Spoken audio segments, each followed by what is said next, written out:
الشیطان الرجیم بسم اللہ الرحمن الرحیم الا ان اولیاء اللہ لا خوف علیہم ولا هم یحزنون۔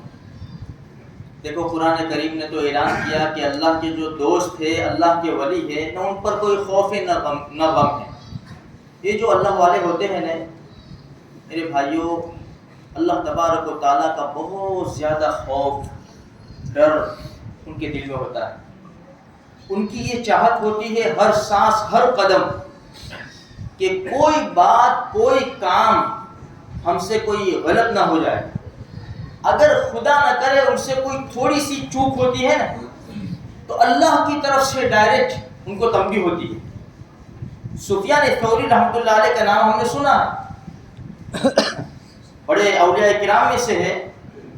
سفیان ثوری، ثور کا معنی ہوتا ہے بیل، گائے اور بیل۔ تو سفیان ثوری فرماتے ہیں کہ مسجد میں آتے ہوئے بایاں پیر رکھ دیا تو فوراً آواز آئی، اے بیل تجھے ہمارے گھر میں آنے کا طریقہ بھی پتہ نہیں۔ اور آگے لکھا ہے کہ راستے میں جاتے ہوئے کسی کے کھیت میں پاؤں پڑ گیا، کسی کے کھیت پاؤں پڑ گیا صرف، پھر متنبہ ہوا بیل چلنا بھی آتا ہے کہ نہیں۔ اب اندازہ لگاؤ کہ تھوڑی سی چوک فوراً متنبہ کیا جاتا ہے۔ اور ہمارے حال ہم جانتے ہیں، ہم اللہ والوں کے نام لیتے ہیں، اللہ والوں کا تذکرہ کرتے ہیں، صرف ہماری زبانوں کے اوپر نام ہے ان کے جو کام ہے وہ تو ہماری زندگی کا حصہ بن ہی نہیں سکے ابھی تک۔ ہمیں پوری کوشش کرنی چاہیے۔ ان کو دنیا کی کوئی پڑی نہیں ہوتی۔ ایک مرتبہ خلیفہ وقت نماز پڑھ رہا تھا، نماز کے درمیان میں چاروں نماز میں اس نے داڑھی پر ہاتھ پھیر دیا تو فوراً سفیان ثوری رحمۃ اللہ علیہ بول پڑے کہ ایسی نماز کیا کام کی؟ تو اس نے سلام پھیرنے کے بعد ان کو ڈانٹا، کہا خاموش، تو کہا کہ حق بات میں یہ زبان چپ نہیں رہے گی۔ تو بادشاہ تھا تو کہا کہ اس کو پھانسی کی سزا دے دو، فیصلہ کر لیا۔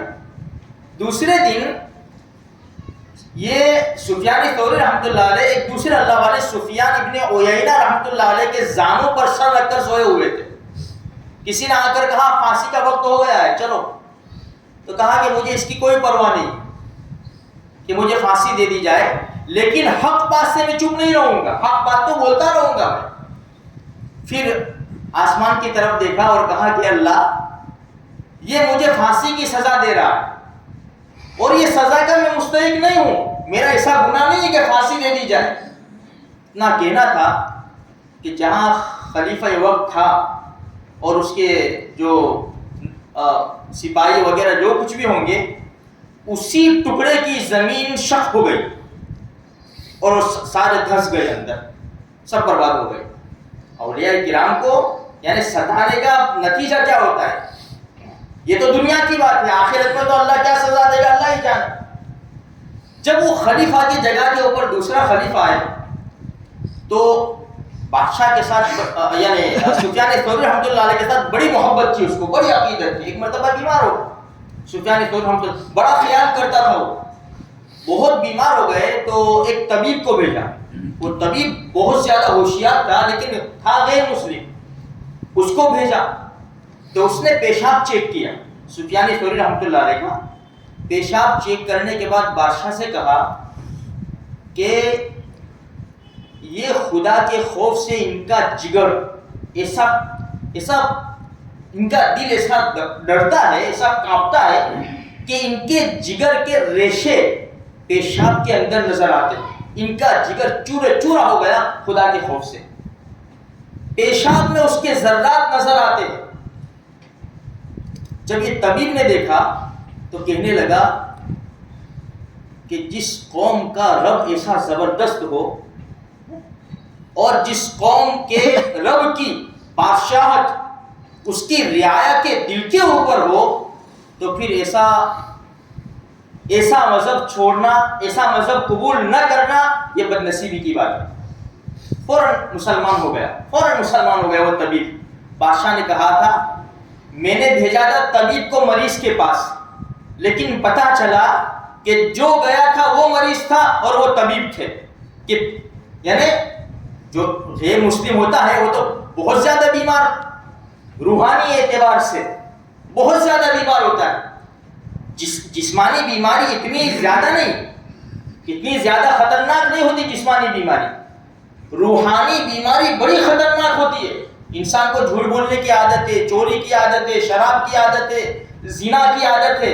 یہ بیماری نظر نہیں آتی، لیکن یہ بیماری کیا کرتی ہے؟ ایمان کا خاتمہ کر دیتی ہے، ایمان کے چورے چورا کر دیتی ہے یہ بیماری.